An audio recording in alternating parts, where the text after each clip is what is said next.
Assalamualaikum warahmatullahi wabarakatuh. Perkenalkan, nama saya Siti Maisarah dengan NIM 2313400044. Saya dari kelas BKI 3B. Di sini saya akan membuat video psikologi kepribadian. Saya akan membahas materi dari Sigmund Freud hingga B.F. Skinner. Baik, yang pertama, psikoanalisis klasik Sigmund Freud. Konsep struktur kepribadian menurut Freud, kehidupan jiwa memiliki 3 tingkatan kesadaran. Sebelum tahun 1923, topografi jiwa, yang pertama ada sadar, conscious, merupakan bagian jiwa yang berisi pikiran, perasaan, dan pengalaman yang kita alami saat ini. Bagian jiwa yang mudah diakses. Yang kedua ada prasadar, present conscious, merupakan penggalan yang tidak sedang kita sadari, tetapi bisa diakses dengan mudah, disebut juga dengan ingatan siap, available memory. Yang ketiga, ada tasadar, unconscious, merupakan bagian jiwa yang tersembunyi dan tidak dapat diakses secara langsung berupa keinginan yang tertekan atau tidak disadari. Sesudah tahun 1923, struktur jiwa ada id. Id adalah bagian paling awal dari kepribadian yang berfungsi sebagai reservoir energi psikis. Id terletak sebagian di dalam kesadaran dan sebagian lagi di dalam ketidaksadaran. Yang kedua ada ego, berfungsi sebagai penghubung yang mengontrol dorongan dari diri id serta menyeimbangkan tuntutan dari superego. Yang ketiga ada superego yang berkembang pada usia 3 hingga 5 tahun selama fase balik dalam perkembangan psikoseksual, berfungsi sebagai sensor moral terhadap ego. Kemudian ada psikologi analitik oleh Carl Gustav Jung. Struktur kepribadian diri dalam pandangan Jung terarah pada sistem yang menyusunnya. Antara lain yang terpenting adalah ego, ketidaksadaran pribadi, dan ketidaksadaran kolektif.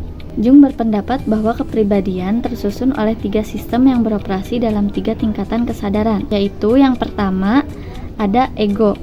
Ego yang beroperasi pada tingkat kesadaran conscious.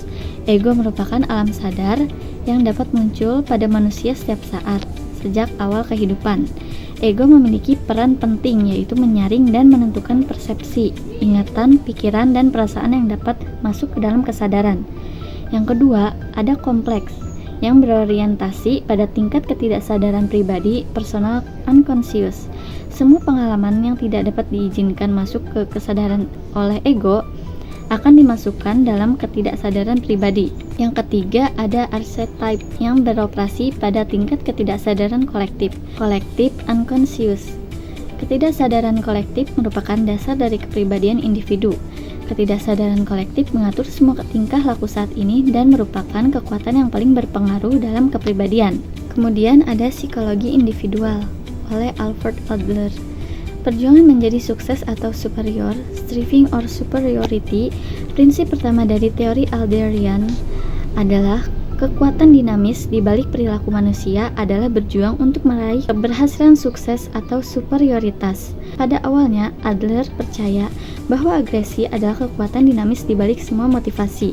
Namun, Adler kemudian menggunakan istilah masculine protest yang menyatakan keinginan untuk menguasai atau mendominasi orang lain. Adler kemudian menggunakan istilah masculine protest yang menyatakan keinginan untuk menguasai atau mendominasi orang lain. Adler menyebut kekuatan tunggal sebagai striving for superiority. Namun, ia membatasi istilah ini untuk manusia yang berjuang untuk meraih superioritas pribadi di atas orang lain. Kemudian ada pengamatan subjektif, subjective perfection. Prinsip kedua Adler adalah persepsi subjektif seseorang membentuk perilaku dan kepribadian mereka, atau people's subjective perfection shape their behavioral and personality. Manusia berjuang meraih keunggulan atau keberhasilan untuk mengganti perasaan inferior. Namun sikap juang mereka tidak ditentukan oleh kenyataan, tetapi oleh persepsi subjektif mereka akan kenyataan atau fiksi atau harapan masa depan. Selanjutnya, kesatuan kepribadian, unity. Prinsip ketiga dari teori Adlerian adalah kepribadian itu menyatu dan self-consistent. Personality is unified and self-consistent. Ketika memilih istilah psikologi individual, Adler berharap untuk menekankan keyakinannya bahwa setiap orang itu unik dan tak terpisahkan. Dengan kata lain, menekankan pada kesatuan fundamental dari kepribadian dan gagasan bahwa perilaku yang konsisten itu tidak ada. Selanjutnya, psikoanalitik kontemporer oleh Erik H. Erikson. Pada struktur kepribadian Erikson menggambarkan adanya sejumlah kualitas yang dimiliki ego yang tidak ada pada psikoanalisis Freud, yakni kepercayaan dan penghargaan, otonomi dan kemauan, kerajinan dan kompetensi, identitas dan kesetiaan, keakraban dan cinta, generativitas dan pemeliharaan, serta integritas. Ego semacam ini disebut juga ego kreatif. Ego yang dapat menemukan pemecahan kreatif atas masalah baru pada setiap tahap kehidupan. Erikson mendalami tingkat perkembangan kepribadian yang timbul di sepanjang kehidupan. Penjelasan yang dikemukakan Erikson terkait dengan prosesnya secara mendetail dan mengaitkan di dalamnya akan beberapa efek pengaruh sosial beserta dari nilai budaya sebagai penunjang berkembangnya kepribadian manusia. Teori psikoanalisis Erikson dikembangkan dalam konteks psikoanalisis dengan penekanan pada psikologi ego, perkembangan sepanjang hidup, serta pemahaman kepribadian melalui interaksi sosial dan pengaruh sejarah. Berbeda dengan Freud, Erikson melihat ego sebagai bagian kepribadian yang mandiri, dan teorinya menyoroti karakteristik ego yang muncul pada setiap tahap perkembangan. Erikson menyusun teorinya berdasarkan prinsip-prinsip etika yang tidak selalu didukung oleh bukti ilmiah. Selanjutnya, personologi oleh Henry Murray. Struktur kepribadian pada dasarnya, Murray adalah seorang psikoanalisis. Ia berusaha untuk menerjemahkan konsep-konsep Freud dan Jung ke dalam hipotesis yang dapat diuji. Ia telah banyak menyumbang penemuan empiris yang berkontribusi dalam konsep dan teori psikoanalitik dan psikoterapi. Salah satu sumbangan pentingnya adalah penekanan pada konsep motivasi yang kompleks. Untuk menjelaskan struktur kepribadian, ia menggunakan konstruk id, ego, dan superego. Namun, ia memiliki pengertian yang berbeda dengan Freud mengenai konstruks tersebut. Yang pertama, id adalah gudang kecenderungan impulsif yang dibawa sejak lahir. Yang kedua, ego merupakan unsur rasional kepribadian. Yang ketiga, superego merupakan internalisasi nilai, norma, dan moral kultural untuk mengevaluasi tingkah laku diri dan orang lain.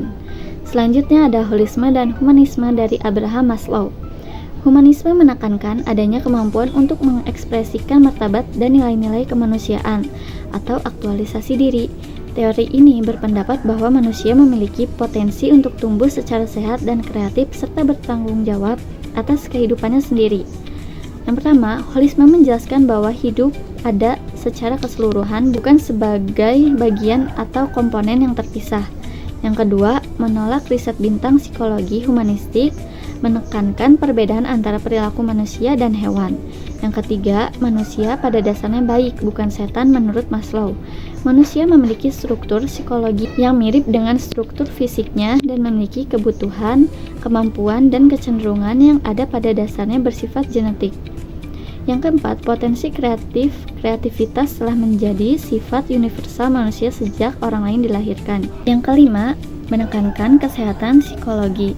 Pendekatan humanistik berfokus pada orang-orang yang sehat, kreatif, dan mampu mengaktualisasikan diri. Teori holistik dinamis dari Maslow menarik perhatian bukan hanya di kalangan psikologi, tetapi juga di kalangan manajer, pendidikan, pedagang, dan perawat.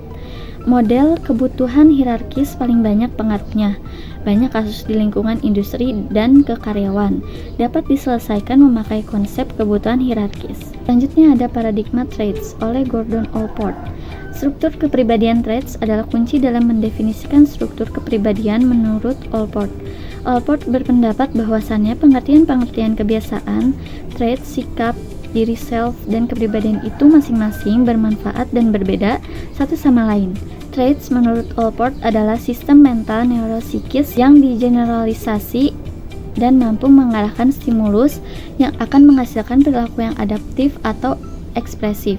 Allport membedakan trait menjadi dua, yaitu yang pertama, trait umum, merupakan sifat-sifat yang dimiliki oleh banyak orang digunakan untuk membandingkan orang lain dari latar budayanya yang berbeda. Yang kedua ada trait individual, adalah wujud traits umum pada diri seseorang sehingga selalu unik bagi orang itu. Dari pembahasan mengenai otonomi fungsional, terlihat bahwa Allport berpendapat ada perubahan signifikan antara anak-anak dan orang dewasa.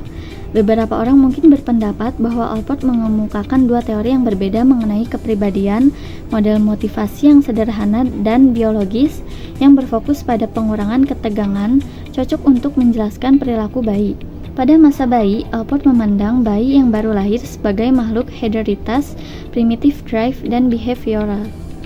Yang kedua, masa dewasa, penentu utama tingkah laku dewasa yang masak adalah seperangkat sifat trait yang berorganisir dan seimbang, yang mengawali dan membimbing tingkah laku sesuai dengan prinsip otonomi fungsional. Kemudian, ada kualitas pribadi yang masak tidak semua orang dewasa mencapai maturnitas sepenuhnya. Selanjutnya, ada tipologi biologis traits oleh Hans Eysenck. Hierarki faktor-faktor kepribadian. Hans memandang kepribadian sebagai organisasi tingkah laku yang memiliki struktur hierarkis. Dalam hierarki ini, tingkah laku manusia dipandang memiliki 4 tingkatan hierarki, berturut-turut dari hierarki yang tinggi hingga ke hierarki yang rendah. Tipe-tipe traits Leibniz respons spesifik. Yang pertama ada hierarki tertinggi, yaitu tipe kumpulan dari trait yang mewadahi kombinasi trait dalam suatu dimensi yang luas. Yang kedua ada hierarki kedua, trait kumpulan kecenderungan kegiatan koleksi respon yang saling berkaitan atau mempunyai persamaan tertentu. Posisi kepribadian yang penting dan permanen. Ketiga, kebiasaan, tingkah laku atau berpikir, kumpulan respon spesifik, tingkah laku atau pikiran yang muncul kembali untuk merespon kejadian yang mirip. Yang keempat, ada hierarki terendah, di mana respon spesi, tingkah laku yang secara aktual dapat diamati, yang berfungsi sebagai respon terhadap suatu kejadian. Hans dalam teorinya tentang kepribadian menekankan bahwa faktor keturunan memainkan peran penting dalam pembentukan sifat seperti ekstroversi, neurotisme, psikotisme, dan kecerdasan. Hal ini didukung oleh bukti korelasi antara faktor biologis seperti aktivitas kortikal dan sistem saraf otonom dengan dimensi kepribadian tersebut. Selanjutnya ada terpusat pada pribadi oleh Carl Rogers, di mana hakikat pribadi fenomenologis. Pendekatan Rogerian menitik beratkan kemampuan dan tanggung jawab klien untuk mengenali, cara mengidentifikasi, dan cara menghadapi realitas secara akurat. Semakin baik klien mengenali dirinya, semakin besar kemampuan mereka mengidentifikasi perilaku yang paling tepat untuk dirinya. Rogers menekankan pentingnya konselor untuk bersifat hangat, tidak berpura-pura, empati, dan memberikan perhatian. Struktur kepribadian menurut Rogers, cara mengubah dan perhatian terhadap proses perubahan kepribadian jauh lebih penting daripada karakteristik kepribadian itu sendiri. Rogers memiliki pandangan khusus mengenai kepribadian yang sekaligus menjadi dasar dalam menerapkan asumsi terhadap proses konseling. Pada perkembangan kepribadian, Rogers tidak membahas teori pertumbuhan dan perkembangan, dan tidak melakukan riset jangka panjang yang mempelajari hubungan anak dengan orang tuanya. Namun, dia yakin adanya kekuatan tumbuh pada semua orang secara alami, mendorong proses organisme menjadi bagian secara keseluruhan. Semakin kompleks struktur self menjadi bagian terpisah dari medan fenomena aktualisasi diri kompleks. Selanjutnya ada belajar sosial oleh Albert Bandura. Pada struktur kepribadian, menurut Albert mengemukakan 4 aspek struktur kepribadian, yaitu yang pertama ada self system atau system self. Bandura meyakinkan bahwa tingkah laku manusia merupakan hasil interaksi timbal balik yang terus-menerus antara faktor penentu. Faktor ini disebut reciprocal determinants, yang mana manusia mempengaruhi nasibnya dengan mengontrol kekuatan lingkungan, tetapi mereka dikontrol juga oleh lingkungan tersebut. Yang kedua ada self-regulation atau regulasi diri. Istilah regulasi diri yang dimaksud adalah bahwa individu memiliki kapasitas untuk memotivasi dirinya sendiri untuk menetapkan tujuan personalnya, merencanakan strategi sebagai evaluasi, dan memodifikasi perilaku yang sedang berlangsung. Yang ketiga ada self-efficacy atau efikasi diri. Yusuf dan Nur Ihsan pada tahun 2011 mendefinisikan efikasi diri sebagai keyakinan diri atau sikap percaya diri terhadap kemampuan sendiri untuk menampilkan tingkah laku yang akan mengarahkannya kepada hasil yang diharapkan. Yang keempat, ada collective efficacy atau efikasi kelompok. Pendapat Bandura mengenai individu adalah orang yang berusaha mengontrol kehidupan dirinya tidak hanya dengan efikasi diri individual, melainkan juga melalui efikasi kolektif perkembangan kepribadian. Menurut Albert Bandura, yaitu berfokus pada sosial kognitif, yang mana teori belajar sosial kognitif menjelaskan bahwa orang dapat belajar dengan hanya mengobservasi perilaku orang lain. Bandura meyakinkan belajar melalui observasi jauh lebih efisien dibanding belajar melalui pengalaman langsung. Melalui observasi yang dapat memperoleh respon yang banyak yang diikuti dengan hubungan atau penguatan. Selanjutnya ada behaviorisme dan respon oleh B.F. Skinner. Asumsi dasar model behaviorisme radikal yang dikembangkan oleh B.F. Skinner membantu perkembangan behaviorisme lebih lanjut. Dalam perspektif behaviorisme radikal, lebih ditekankan lagi bahwa perasaan, sensasi, dan kejadian pribadi tidak dapat menjelaskan perilaku. Sebaliknya, mereka akan menjelaskan perilaku melalui analisis perilaku.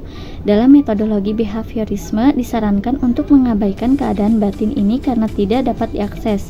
Di sisi lain, behaviorisme radikal, Skinner menolak keadaan batin ini sebagai variabel yang dapat menjelaskan perilaku atau dianggap tidak relevan, dan berpendapat bahwa apa yang dimaksudkan sebelumnya sebenarnya dapat diterjemahkan ke dalam teori reinforcement.